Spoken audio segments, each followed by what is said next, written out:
আসসালামু আলাইকুম, welcome to Moni's cookbook. আশা করছি সবাই ভালো আছেন। আজকে আমি একটি চিকেন চাপের রেসিপি শেয়ার করছি। এটা খুবই রুটি, পরোটা, ভাত সব কিছুর সাথে খাওয়া যাবে। চলুন যাই আমার আজকের রেসিপিতে আমি কিভাবে তৈরি করছি। এখানে আমি চিকেন থাই নিয়ে নিয়েছি। এটা চিকেন ব্রেস্ট না। চিকেন থাইটা হলে কিন্তু চিকেন চাপের জন্য অনেক বেশি ভালো হয়। এখানে আমি 6 পিসেসের মতো নিয়ে নিয়েছি। ভালো করে ওয়াশ করে পানি ঝরিয়ে নিয়েছি। এখন আমি একটি কাঁটা চামচের সাহায্যে এভাবে করে নিচ্ছি, যাতে করে যখন আমি ম্যারিনেট করে রাখবো একদম ভিতরে মশলা চলে যাবে।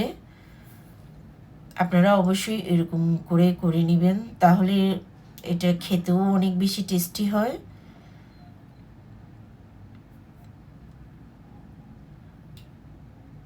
আমি আরও একটি করে নিচ্ছি।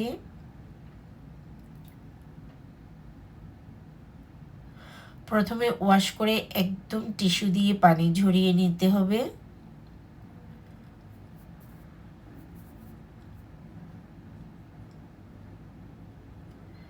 দেখতে পাচ্ছেন আমি কিভাবে করছি। এভাবে কাঁটা চামচ দিয়ে ফোক করে নিয়েছি ভালোভাবে।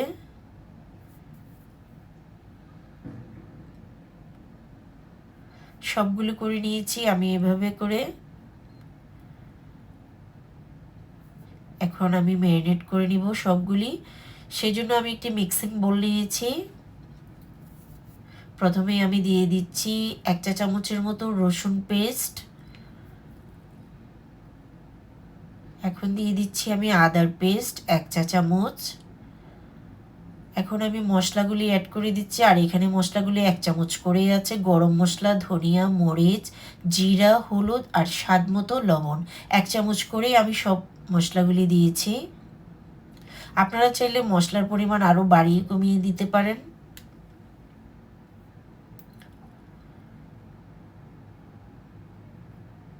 এখন আমি সবগুলি চিকেন ভালোভাবে মশলার সঙ্গে মিশিয়ে নিব।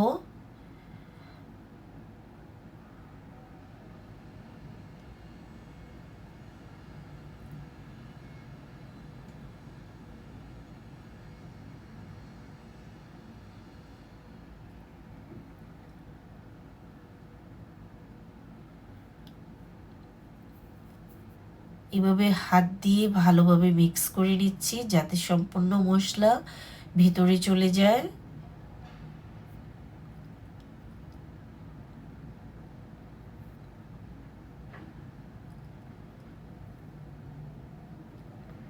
এখন আমি দিয়ে দিচ্ছি 1 টেবিল চামচের মতো লেবুর রস। এখন দিয়ে দিচ্ছি 1 চা চামচের মতো light soya sauce. Light soya সসটা একদমই অপশনাল, আপনার হাতের কাছে থাকলে দিতে পারেন, আর না দিলেও কোনো সমস্যা নেই। আবারও আমি ভালোভাবে মিক্স করে নিচ্ছি।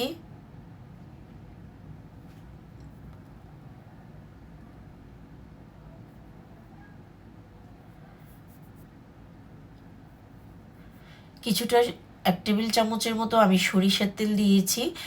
এভাবে ম্যারিনেশনের সময় যদি সরিষার তেলটা দেওয়া হয়, তাহলে ভিতরে চিকেন একদমই সফট থাকবে যখন আমরা ভাজবো। যে কোনো তেল আপনি ব্যবহার করতে পারেন, এখানে সয়াবিন তেলও দিতে পারেন, যে কোনো তেল। এখন আমি দিয়ে দিচ্ছি ব্ল্যাক পেপার। আর এই মাংসের মধ্যে যদি একটু ব্ল্যাক পেপার দেওয়া হয়, ব্ল্যাক পেপারের স্মেলটা কিন্তু অনেক বেশি ভালো লাগে।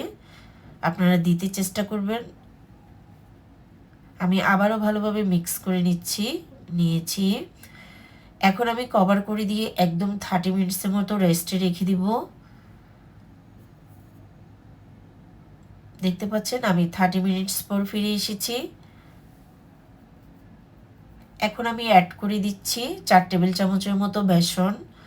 বেসনটা দিলে এটা ভিতর থেকে অনেক বেশি জুসি এবং কি সফট থাকে। দিয়ে দিচ্ছি 3 টেবিল চামচের মতো কর্নফ্লাওয়ার। আবারও আমি ভালোভাবে মাংসের সঙ্গে মিক্স করে নিচ্ছি।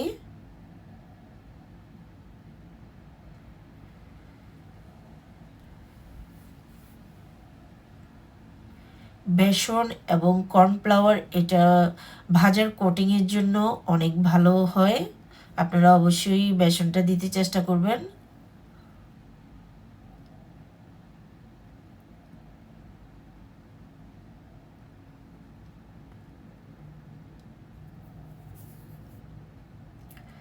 একদম ভালোভাবে মিক্স করে নিয়েছি।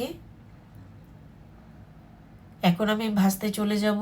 এদিকে আমি চুলায় ফ্রাই প্যান বসিয়ে দিয়েছি। দেখতে পাচ্ছেন ফ্রাই প্যান অলরেডি গরম হয়ে গেছে। এখন আমি তেল দিয়ে দিব পরিমাণ মতো। যেহেতু আমি আজকে শ্যালো ফ্রাই করব, ডিপ ফ্রাই করব না, সেজন্য আমি এরকম পরিমাণ মতো তেল দিচ্ছি। আপনারা চাইলে ডিপ ফ্রাইও করতে পারেন এটা। তেল যখন গরম হয়ে এসেছে, আমি এখন একটি একটি করে দিয়ে দিচ্ছি।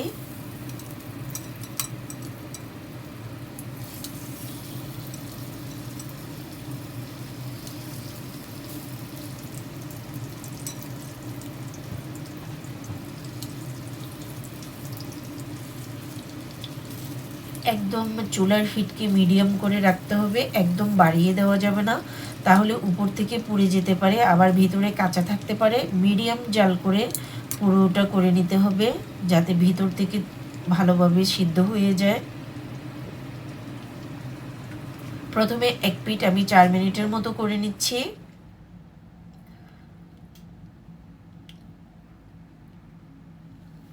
এখন আমি উল্টে দিচ্ছি অপোজিট সাইড।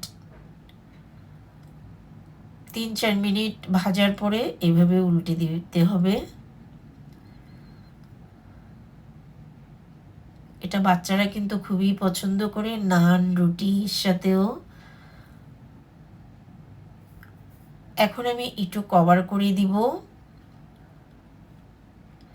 কভার করে দিলে ভিতর থেকে মাংসটা একদম জুসি এবং সফট থাকবে। 2-3 মিনিটের মতো আমি কভার করে রেখেছি। আমি আবারও কভার উঠিয়ে দিয়ে একটু উল্টে দিব।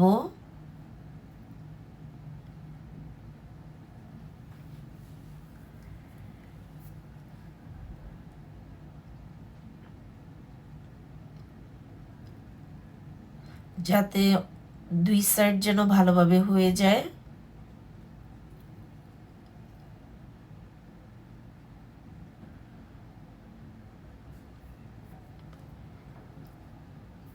এখন আমি আবারও একটু 2-3 মিনিটের মতো কভার করে দিচ্ছি।